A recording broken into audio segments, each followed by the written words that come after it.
लेकिन जो मूलभूत बातें हैं उन्हें बहुत छोटा समझ के छोड़ दिया जाता है।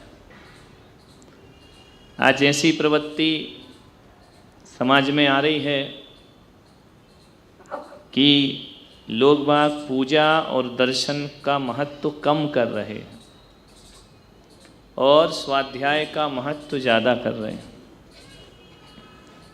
इस तरह की बातें सिखाई जाती हैं कि पूजा संसार का कारण है, पूजा पुण्य है, इससे कुछ नहीं होता है, स्वाध्याय करो इससे कल्याण होता है। ऐसी ऐसी बातें समाज में आ रही हैं और हमारे भोले भाले लोग उनकी बातों में फंस के धर्म से दूर भाग रहे हैं, है ना। आपने कह दिया कि पूजा पाठ में कुछ नहीं रखा, पुण्य लगता है, पुण्य संसार का कारण है, पुण्य से विषय भोग मिलते हैं, पुण्य से संसार मिलता है, हमको पुण्य नहीं करना, हमको स्वाध्याय करना है। अब जो अकल महानुभाव तुमको आई है ये भगवान को क्यों नहीं आई? उनने पूजा का पहला श्रावक का पहला कर्तव्य क्या बोला है? देव पूजा, गुरुपासना, स्वाध्याय, संयमस्तपा, दानम चेति गृहस्थानाम षट्कर्माणि दिने दिने। कौन सा वाला छोड़े इसमें? पहला कौन सा है? देव पूजा। और मुख्य धर्म क्या है? कुंद कुंदाचार्य रेणसार में कहते हैं कि दानम पूजा मुख्यम सावय धम्मो तेन बिना ना सावय। श्रावक का मुख्य धर्म दान और पूजा है, मुख्य धर्म। बाकी जो सटकर्म है गौण है, एक करो तो करो, नहीं करो तो नहीं करो, लेकिन दो काम तो करने ही पड़ेंगे। कौन से? दान और। तो ऐसा क्यों पढ़ाया जा रहा है, सिखाया जा रहा है कि पूजा कुछ नहीं होती है, पूजा संसार का कारण है? और आप क्यों मान रहे हैं ऐसी बातें? ग्रस्त हैं आप, व्रती नहीं हैं आप, महाव्रती नहीं हैं, ये भेद बतलाए हैं। श्रावक का धर्म भगवान ने अलग बताया है और मुनि का धर्म। तुम ग्रस्त हो के मुनियों जैसी बातें क्यों करते हो कि पूजा नहीं और ये नहीं और वो नहीं और ऐसा नहीं और वैसा नहीं? हमको भी बोला है, मुनियों को भी बोला है कि जब तक शुभोपयोगी हो क्या करो? समता सम्हारे थुति निहारे, वंदना जिन देव की, नित्य करें प्रतिकम रहे, श्रुतिरत तजे तन अहमेव को। कहा ना, हे मुनि तू शुभोपयोगी ही को मत कर, तू शुभोपयोगी है तो उठकर क्या कर? समता सम्हारे थुति निहारे, वंदना जिन देव की। तू जिन देव की वंदना कर और स्तुति कर। सुबह से उठ कर के 4:30 बजे हम लोग वंदना करते 24 भगवान की। ये मुनि के लिए लिखा है, मुनि की पूजा है ना। तो जिसने पूजा नहीं की उसके सारे आवश्यक बेकार। जिसने जिनेंद्र भगवान की वंदना नहीं की उस मुनि के सटावश्यक 0। और जिस ग्रस्त ने भगवान की पूजा नहीं की उसके 6 कर्म 0 नंबर मिलेंगे। समझ में आ रहा? एंट्रेंस है ये धर्म का, भगवान की पूजा और वंदना करना। मुनि भी पूजा करता है, श्रावक भी पूजा करता है ना। पूजा के महत्व को कम मत करो। सौधर्मिन ने कोई स्वाध्याय नहीं किया, पूरी उम्र एक सागर की आयु भी रहेगा तो स्वाध्याय नहीं करता। वो क्या करता है? क्या करता है सौधर्मिन? जन्माभिषेक, गर्भाभिषेक, गर्भ कल्याणक, तप कल्याणक, मोक्ष कल्याणक, ये करता है। असंयमी है ना, 4थे गुण स्थान। जब इंद्र इतना करता है छायिक सम्यक दृष्टि, तो आपके तो सम्यक दर्शन का पता ही नहीं है, ठिकाना ही नहीं है। फिर तुम कैसे छोड़ देते हो? तुम्हारे लिए स्वाध्याय कौन सा बोला मालूम? षटकर्म में बोला ना, देव पूजा, गुरु उपासना, स्वाध्याय। स्वाध्याय क्या बोला तुमको? स्वाध्याय के 5 भेद। वाचना प्रक्षना अनुप्रेक्षा आमनाय धर्मोपदेश। वाचना पूछना अनुप्रेक्षा ये मुनियों का काम है, धर्मोपदेश सुनना ये तुम्हारा स्वाध्याय है। प्रवचन सुनो, पढ़ने के लिए नहीं बोला है। 5वें नंबर का है तुम्हारा क्या, मुनि जन आए गुरु आए तो उनसे धर्मोपदेश सुनो, यही स्वाध्याय है। अब बैठ गए, बैठ के बड़े बड़े ग्रंथ लेके, और योग्यता तो है नहीं। समझ में आ रहा? पूजा सुनो ऐसा लिखा है क्या? बोलो। अभिषेक सुनो ऐसा लिखा है क्या?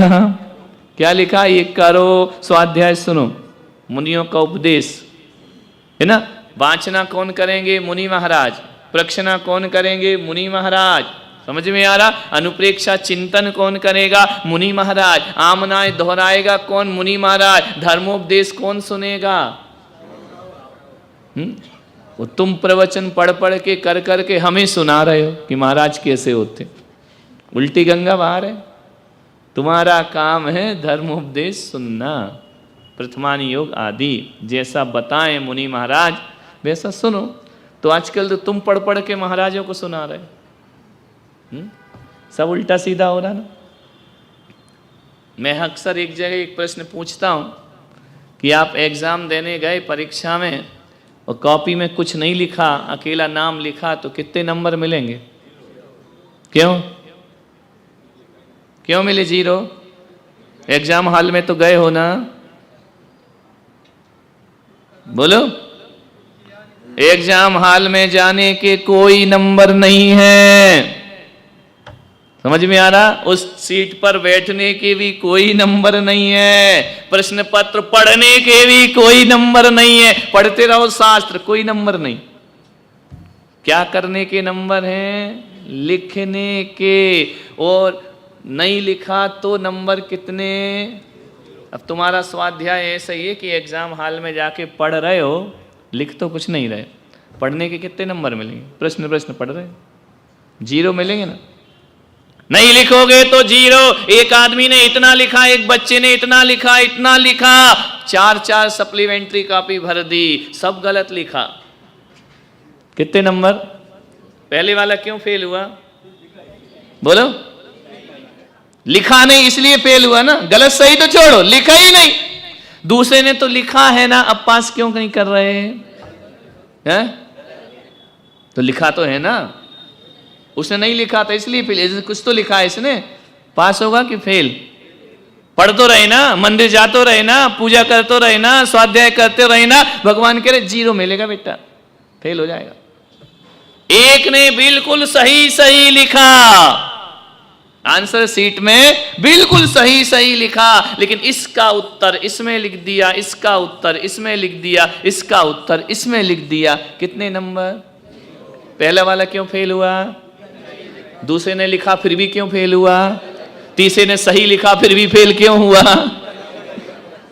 तीसरे ने। तो इसका मतलब है लिखने से काम नहीं चलता है, गलत लिखने से भी काम नहीं चलता है, सही लिखने से भी काम नहीं चलता है। सही लिखा लेकिन अव्यवस्थित लिखा ना, नंबर मिलेंगे नहीं, पास कौन होगा? 3 चीज, लिखो, सही लिखो, व्यवस्थित लिखो। कैसा लिखो? तो पास हो गया। अभी तुम धर्म 2 तरह से कर रहे हो, एक तो वो है जो कर ही नहीं रहे, हमें मंदिर अंदर से कुछ लेना देना नहीं, फालतू की बातें, हमें जाना ही नहीं, वो फेलियर, 0 नंबर। एक जा रहे हैं लेकिन सब गलत, उल्टा सीधा सारा गलत लिख लिख के आ रहे हैं, वो भी फेल हो जाएंगे। एक कर रहे हैं, सही कर रहे हैं, लेकिन क्रम गलत है। पूजा छोड़ो, स्वाध्याय करो, पहले प्रश्न का उत्तर तीसरे में लिख रहे है ना।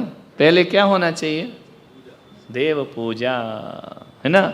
हम पूजा नहीं करते, क्या रखा है? जड़ की क्रिया है, चावल चढ़ाने से क्या है, पूजा करने से क्या है? आओ बैठो, आत्मा की बातें करो। वाह, इसका उत्तर इस प्रश्न में, इसका उत्तर इस प्रश्न में, कितने नंबर मिलेंगे? नहीं खाओगे तो मरोगे, है ना। गलत खाओगे, उल्टा सीधा खाओगे, बचेगा कौन? खाएगा, बोलते जाओ, सही खाएगा, व्यवस्थित वो जिएगा। समझ में आ रहा? ऐसा तो नहीं अपन पूरी जिंदगी मंदिर गए, पूजा पाठ सब किया, मार्कशीट आई तो 0, कुछ नहीं मिला, फेल हो गए। कोल्हू का बैल चला बहुत, पहुंचा कहां? पट्टी खुली तो जहां खड़ा था वहीं खड़ा है।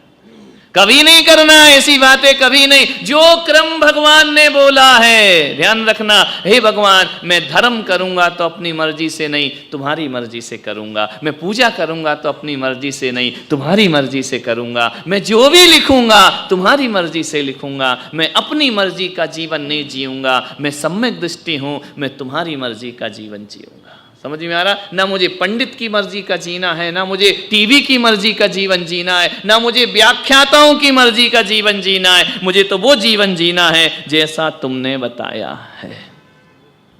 समझ में आ रहा? तो आप सम्यक दृष्टि हैं। तो भगवान ने पहले क्या बोला है? देव पूजा। क्या बोला? पहला धर्म है तुम्हारा, मुख्य धर्म भी यही है, गौण धर्म भी यही है। कुछ भी कर लो, कहीं से भी जाओ, मुनि भी बन जाओ, वंदना जिन देव की, वंदना तो करना ही पड़ेगा। अरे जिसके आधार से तुम जी रहे हो, उस जिनेंद्र को छोड़ के कैसे मोक्ष पाओगे? कल्याण होने वाला नहीं है। ये दिमाग से निकालो कि पूजा से पुण्य लगता है, पुण्य से संसार मिलता है। केवल पूजा करने से पुण्य लगता है या कुछ और भी होता है? क्या होता है? भगवान की पूजा करने से क्या होता है? दान से पुण्य लगेगा, और क्या हो? और क्या होता है भगवान की पूजा से?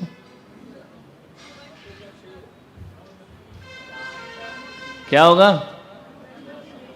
भगवान की पूजा से क्या केवल पुण्य ही लगता है या कुछ और भी होता है? हैं?